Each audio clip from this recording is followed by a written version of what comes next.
In this English lesson, I wanted to help you learn the English phrase, the price you pay. When we talk about price, we're not always talking about money. Sometimes we say things like this.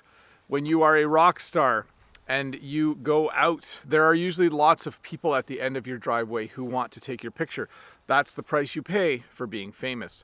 Sometimes we say things like this. When you are in government, when you are a government official, maybe you are a prime minister or a president, people will often complain about the things that you do, but that's just the price you pay when you are a leader. So we're not talking about money, but when you describe something as the price you pay, it's a different kind of cost for that sort of thing. One of the prices you pay as a parent is that you often do many things for your children and they don't always say thank you.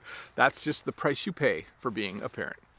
The other phrase I wanted to teach you today is similar, but a little bit different, and it's the phrase pay the price.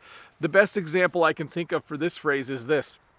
When I exercise really hard, I usually pay the price the next day. What I mean by that is this. If I exercise really hard, the next day I'm really sore. All of my muscles are really sore and I have a lot of aches and pains. So you would say that when you exercise hard one day, you pay the price the next day. So again, we're not talking about paying with money.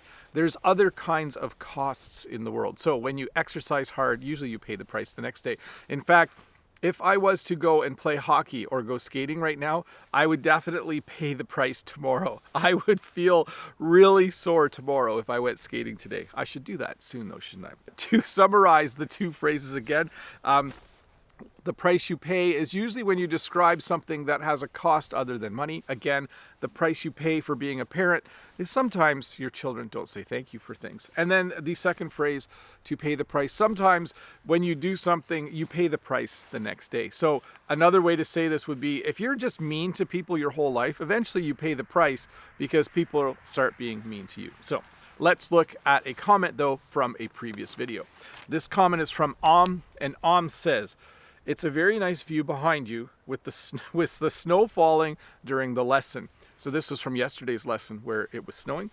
And my response was, sometimes the background is more interesting than the lesson. LOL. And then I put a little snowman and a snowflake and my little emoji of me wearing sunglasses.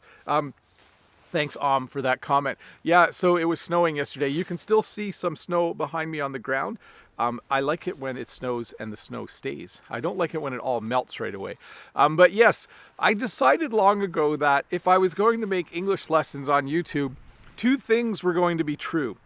Either the lesson was interesting or what was behind me would be interesting. So at least people would like watching the video. I think usually I'm fairly interesting. The lesson is usually fairly interesting. And what happens behind me or what is behind me is also a little bit interesting. But a while ago, someone said I should stop doing my English lessons outside. Someone left a comment and said, stop doing your English lessons outside. The audio isn't very good. It's distracting. There's too many things to look at. And I just responded by saying, I kind of like doing the English lessons outside, so I'm just going to keep doing that. Besides, you all know why I do them outside, right? Because my house is full of children, and it's very loud all the time.